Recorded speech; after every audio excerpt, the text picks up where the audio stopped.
Hi friends, ಇವತ್ತಿನ video ಮೂಲಕ ನಾನು ಮನೆಯಲ್ಲಿ ಪಾಲಕ್ ಸೊಪ್ಪಿನಿಂದ ಸಾಂಬಾರು ಮಾಡಬೇಕಾದ್ರೆ ಯಾವ ರೀತಿ ಮಾಡ್ತೀನೋ ಅದೇ ರೀತಿನೇ ನಾನು ಇವತ್ತು ಪಾಲಕ್ ಸೊಪ್ಪಿನ ಸಾಂಬಾರು ಮಾಡಿ ತೋರಿಸ್ಕೊಡ್ತಾ ಇದ್ದೀನಿ. ಮುದ್ದೆಗಾಗಿರ್ಬೋದು, ರೈಸ್ಗಾಗಿರ್ಬೋದು ತುಂಬ ಚೆನ್ನಾಗಿರುತ್ತೆ. ಮಾಡೋದು ಅಷ್ಟೇ ತುಂಬ ಸುಲಭ ಆಗಿರೋದ್ರಿಂದ ತಪ್ಪದೆ ಈ ವಿಡಿಯೋನ ಎಲ್ಲೂ ಸ್ಕಿಪ್ ಮಾಡದೆ ಯಾವ ರೀತಿ ಮಾಡೋದು ಅಂತಂದ್ಬಿಟ್ಟು ನೋಡಿಕೊಂಡು ಈ ವಿಧಾನದಲ್ಲಿ ನೀವು ಸಹ ಪಾಲಕ್ ಸೊಪ್ಪಿನ ಸಾಂಬಾರನ್ನ ಮಾಡಿ ನೋಡಿ. ಮನೆಯಲ್ಲೂ ಅಷ್ಟೇ ತುಂಬ ಇಷ್ಟಪಟ್ಟು ತಿಂತಾರೆ. ಬನ್ನಿ ಇವಾಗ ಲೇಟ್ ಮಾಡ್ದಿರಾ ಈ ಪಾಲಕ್ ಸೊಪ್ಪಿನ ಸಾರು ಯಾವ ರೀತಿ ಮಾಡೋದು ಅಂತಂದ್ಬಿಟ್ಟು ನೋಡೋಣ. ಪಾತ್ರೆಗೆ 2 ಲೀಟರ್ ಆಗುವಷ್ಟು ನೀರನ್ನು ಹಾಕ್ಕೊತಾ ಇದ್ದೀನಿ. ನೀರನ್ನು ಐ ಫ್ಲೇಮ್ನಲ್ಲಿ ಚೆನ್ನಾಗಿ ಬಿಸಿ ಆಗೋದಕ್ಕೆ ಬಿಡಿ. ಅಷ್ಟರಲ್ಲಿ ನಾನು ಇಲ್ಲೊಂದು ಬೌಲಲ್ಗೆ 1 ಕಪ್ ಅಂದರೆ ಒಂದು 200 ಗ್ರಾಮ್ ಆಗುವಷ್ಟು ಮನೇಲಿ ಮಾಡಿಸಿರ್ತಕ್ಕಂಥ ಅವರೇ ಬೇಳೆ ಹಾಕ್ಕೊತಾ ಇದ್ದೀನಿ. ಇದು ಬೇಗ ಬೆಂದೋಗುತ್ತೆ. ಅದೇ ನೀವು ಅಂಗಡಿಯಲ್ಲಿ ತಗೊಬಂದಿರ್ತಕ್ಕಂಥ ಅವರೇ ಬೇಳೆ ಆದರೆ ಅದು ಬೇಯೋದು ತುಂಬ ಹೊತ್ತಿಡಿಯುತ್ತೆ. ಹಾಗಾಗಿ ಕುಕ್ಕರಲ್ಲಿಗೆ ತಗೊಂಡು ಬೇಯಿಸ್ಕೊಳ್ಳೋದು ಬೆಟರ್. ಅಂಗಡಿ ಅವರೇ ಬೇಳೆ ಆದರೆ ಈ ರೀತಿ ಮನೇಲೇ ಮಾಡಿಸಿರ್ತಕ್ಕಂಥ ಅವರೇ ಬೇಳೆ ಆದರೆ ಬೇಗ ಬೆಂದೋಗ್ಬಿಡುತ್ತೆ. ಹಾಗಾಗಿ ನಾನಿಲ್ಲಿ ಡೈರೆಕ್ಟಾಗಿ ಪಾತ್ರೆಯಲ್ಲಿ ಬೇಯಿಸ್ಕೊತಾ ಇದ್ದೀನಿ, ಕುಕ್ಕರಲ್ಲಿ ಬೇಯಿಸ್ಕೊತಾ ಇಲ್ಲ. ನೋಡಿಕೊಂಡು ನಾವು ಬೇಳೆನ ಬೇಯಿಸ್ಕೋಬೇಕು. ಕುಕ್ಕರಲ್ಲಿ ಈ ಬೇಳೆನ ಬೇಯಿಸ್ಕೊಂಡ್ರೆ ತುಂಬ ಸಾಫ್ಟಾಗಿ ಬೆಂದೋಗ್ಬಿಡುತ್ತೆ.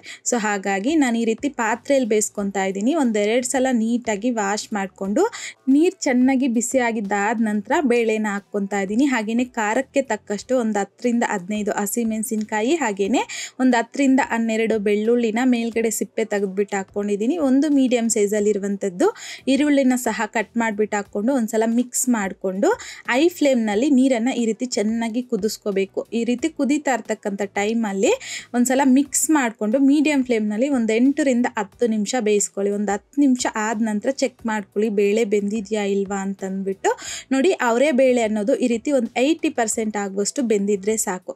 ಹಾಗಾಗಿ ನಾನಿಲ್ಲಿ ಪಾತ್ರೆಯಲ್ಲಿ ಬೇಯಿಸ್ಕೊತಾ ಇದ್ದೀನಿ. ನಮ್ಗೆ ಯಾವ ರೀತಿ ಬೇಕೋ ಆ ರೀತಿ ಬೇಳೆನ ಬೇಯಿಸ್ಕೋಬೋದು. ಈ ರೀತಿ ಪಾತ್ರೆಯಲ್ಲಿ ಬೇಯಿಸ್ಕೊಂಡ್ರೆ ಬೇಳೆ ಬೆಂದಾದ ನಂತರ ನಾನಿಲ್ಲಿ 1 ಕಟ್ ಆಗುವಷ್ಟು ಪಾಲಕ್ ಸೊಪ್ಪನ್ನು 2-3 ಸಲ ನೀಟಾಗಿ ವಾಶ್ ಮಾಡಿಕೊಂಡು ಬೇಳೆ ಬೆಂದಿರ್ತಕ್ಕಂಥದ್ರ ಜೊತೆಯಲ್ಲಿ ನಾನಿಲ್ಲಿ ಪಾಲಕ್ ಸೊಪ್ಪು ಹಾಕ್ಕೊಂಡಿದ್ದೀನಿ. ಹಾಗೆಯೇ ಸ್ವಲ್ಪ ಕೊತ್ತಂಬರಿ ಸೊಪ್ಪನ್ನು ಸಹ ವಾಶ್ ಮಾಡಿಬಿಟ್ಟು ಹಾಕ್ಕೊಂಡಿದ್ದೀನಿ. 2 ಟೊಮೆಟೊ ಹಣ್ಣನ್ನು ಸಹ ಕಟ್ ಮಾಡಿಬಿಟ್ಟು ಹಾಕ್ಕೊತಾ ಇದ್ದೀನಿ. ರುಚಿಗೆ ತಕ್ಕಷ್ಟು ಕಲ್ಲುಪ್ಪನ್ನು ಸಹ ಹಾಕ್ಕೊಂಡು ಐ ಫ್ಲೇಮ್ನಲ್ಲಿ ಈ ನೀರು ಈ ರೀತಿ ಚೆನ್ನಾಗಿ ಕುದೀತಾ ಇರಬೇಕು.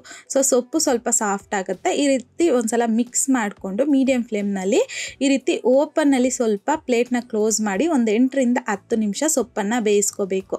ಪೂರ್ತಿ ಕ್ಲೋಸ್ ಮಾಡ್ಕೊಂಡ್ಬಿಟ್ರೆ ಉಕ್ಕೋಗ್ಬಿಡುತ್ತೆ, ಬೇಳೆ ಹಾಕಿರ್ತೀರಲ್ವ. ಹಾಗಾಗಿ ಸ್ವಲ್ಪ ಓಪನ್ನಲ್ಲಿ ಒಂದು 10 ನಿಮಿಷ ಬೇಯಿಸ್ಕೊಳ್ಳಿ. 10 ನಿಮಿಷ ಆದಮೇಲೆ ನಿಮಗೆ ತೋರಿಸ್ತಾ ಇದ್ದೀನಿ ನೋಡಿ, ಕರೆಕ್ಟಾಗಿ ಬೇಳೆನೂ ಬೆಂದೋಗಿದೆ, ಹಾಗೆಯೇ ಸೊಪ್ಪು ಸಹ ಸಾಫ್ಟಾಗಿ ಬೆಂದೋಗಿದೆ. ಈ ಟೈಮಲ್ಲಿ ಫ್ಲೇಮ್ನ ಆಫ್ ಮಾಡಿಕೊಂಡು ಈ ಸೊಪ್ಪು ಬೇಳೆ ಬೇಯೋದಕ್ಕೆ ನೀರು ಹಾಕಿದ್ರಲ್ವ, ಈ ನೀರನ್ನು ಈ ರೀತಿ ಒಂದು ಬೌಲಲ್ಗೆ ಸಪ್ರೇಟ್ ಮಾಡ್ಕೊಂಬಿಡಿ. ಈ ನೀರನ್ನು ಚೆಲ್ಲಬಾರ್ದು. ಈ ನೀರನ್ನು ಸೊಪ್ಪು ರುಬ್ಕೊಂಡಿದ್ದಾದ ನಂತರ ಈ ನೀರನ್ನು ಹಾಕಿ ಮಿಕ್ಸ್ ಮಾಡ್ಕೋಬೇಕು. ಪಕ್ಕಕ್ಕಿಟ್ಕೊಂಡು ಈಗ ನಾವು ಬೇಳೆ ಬೇಯಿಸ್ಕೊಂಡಿದ್ದೀರಲ್ವ, ಇದರಲ್ಲಿ 1 ಸೌಟ್ ಆಗುವಷ್ಟು ಬೇಳೆನ ತೆಗೆದು ನೀರು ಸಪ್ರೇಟ್ ಮಾಡಿ ಇಟ್ಕೊಂಡಿದ್ರಲ್ವ ಅದರಲ್ಲಿಗೆ ತೆಗೆದಿಟ್ಕೊತಾ ಇದ್ದೀನಿ. ಒಂದೊಂದು ಬೇಳೆ ಹಾಗೆ ಇದ್ದರೆ ತಿನ್ಲಿಕ್ಕೆ ಚೆನ್ನಾಗಿರುತ್ತೆ. ಹಾಗಾಗಿ ಈಗ ಉಳಿದಿರ್ತಕ್ಕಂಥ ಸೊಪ್ಪು ಬೇಳೆನ ಈ ರೀತಿ ಸೊಪ್ಪು ರುಬ್ಬೋದಕ್ಕೆ ಅಂತಂದ್ಬಿಟ್ಟು ಮನೇಲಿ ಯೂಸ್ ಮಾಡ್ತಿರಲ್ವ, ನೀವು ಯಾವ್ದು ಯೂಸ್ ಮಾಡ್ತಿರೋ ಅದರಲ್ಲಿ ಚೆನ್ನಾಗಿ ಸಾಫ್ಟ್ ಆಗೋವರೆಗೂ ರುಬ್ಕೋಬೇಕು. ಯಾವುದೇ ಕಾರಣಕ್ಕೂ ನಾವು ಮಿಕ್ಸಿಯಲ್ಲಿ ಹಾಕಿ ಗ್ರೈಂಡ್ ಮಾಡ್ಕೋಬಾರ್ದು. ಟೇಸ್ಟ್ ಅನ್ನೋದು ಚೆನ್ನಾಗಿರೋದಿಲ್ಲ. ಈ ರೀತಿ ನಾವು ರುಬ್ಬೋದ್ರಲ್ಲಿ ಚೆನ್ನಾಗಿ ಕೈಯಲ್ಲಿ ರುಬ್ಕೊಂಡ್ರೆ ಟೇಸ್ಟ್ ತುಂಬ ಚೆನ್ನಾಗಿರುತ್ತೆ. ಈ ರೀತಿ ಸಾಫ್ಟ್ ಆಗೋವರೆಗೂ ರುಬ್ಕೊಂಡು ನೀರಿತ್ತಲ್ವ ಆ ನೀರನ್ನು ಹಾಕಿ ಮಿಕ್ಸ್ ಮಾಡ್ಕೊಳ್ಳಿ. ಈಗ ನೋಡಿ, ಮಿಕ್ಸ್ ಮಾಡ್ಕೊಂಡಿದ್ದಾದ ನಂತರ ಕನ್ಸಿಸ್ಟೆನ್ಸಿ ಅನ್ನೋದು ಈ ರೀತಿಯಾಗಿರಬೇಕು ಸೊಪ್ಪು ಸಾಂಬಾರು. ಈಗ ಪಕ್ಕಕ್ಕೆ ಇಟ್ಕೊಂಡು ಒಗ್ಗರಣೆಗೋಸ್ಕರ ಪ್ಯಾನಲ್ಗೆ 2 ಟೇಬಲ್ ಸ್ಪೂನ್ ಎಣ್ಣೆ, 1 ಟೀ ಸ್ಪೂನ್ ಸಾಸಿವೆ, ಅರ್ಧ ಟೀ ಸ್ಪೂನ್ ಜೀರಿಗೆ. ಸಾಸಿವೆ ಜೀರಿಗೆ ಸಿಡಿದಾದ ನಂತರ 1 ಟೇಬಲ್ ಸ್ಪೂನ್ ಕಡಲೆಬೇಳೆ, 1 ಟೀ ಸ್ಪೂನ್ ಉದ್ದಿನ ಬೇಳೆನ ಸಹ ಹಾಕ್ಕೊಂಡು ಲೋ ಫ್ಲೇಮ್ನಲ್ಲಿ ಕಡಲೆಬೇಳೆ ಲೈಟ್ ಗೋಲ್ಡನ್ ಕಲರ್ ಬರೋವರೆಗೂ ಫ್ರೈ ಮಾಡ್ಕೋಬೇಕು. ಈ ರೀತಿ ಫ್ರೈ ಮಾಡ್ಕೊಂಡಿದ್ದಾದ ನಂತರ 2 ಒಣಮೆಣಸಿನ್ಕಾಯಿನ ಮುರಿದ್ಬಿಟ್ಟು ಹಾಕ್ಕೊಂಡಿದ್ದೀನಿ. 4-5 ಬೆಳ್ಳುಳ್ಳಿನ ಸಹ ಕಟ್ ಮಾಡಿಬಿಟ್ಟು ಹಾಕ್ಕೊಂಡಿದ್ದೀನಿ.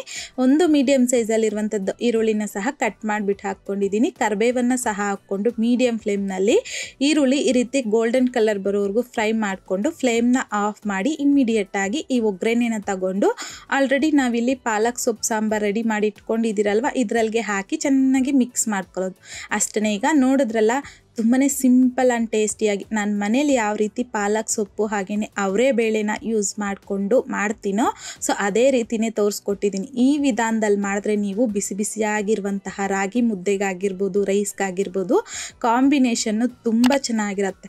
ಸೊ ಹಾಗಾಗಿ ತಪ್ಪದೆ ಈ ವಿಧಾನದಲ್ಲಿ ನೀವು ಸಹ ಟ್ರೈ ಮಾಡಿ ನೋಡಿ. ಟ್ರೈ ಮಾಡಿದ್ದಾದ ನಂತರ ನಿಮಗೂ ಸಹ ಟೇಸ್ಟ್ ಯಾವ ರೀತಿ ಬಂತು ಅಂತಂದ್ಬಿಟ್ಟು ಮರಿದೇ ನನಗೆ ಕಮೆಂಟ್ ಬಾಕ್ಸಲ್ಲಿ ಕಮೆಂಟ್ ಮಾಡಿ, ಲೈಕ್ ಮಾಡಿ, ಶೇರ್ ಮಾಡಿ. ಮತ್ತಷ್ಟು ಈಸಿ ಆ್ಯಂಡ್ ಸಿಂಪಲ್ ಕ್ವಿಕ್ ರೆಸಿಪೀಸ್ಗೋಸ್ಕರ ದಯವಿಟ್ಟು ನೀವಿನ್ನೂ ನಮ್ಮ ಮೇಘಶ್ರೀಸ್ ಕಿಚನ್ ಚಾನಲ್ನ ಸಬ್ಸ್ಕ್ರೈಬ್ ಮಾಡಿಲ್ಲ ಅಂತಂದರೆ ಸಬ್ಸ್ಕ್ರೈಬ್ ಮಾಡಿ.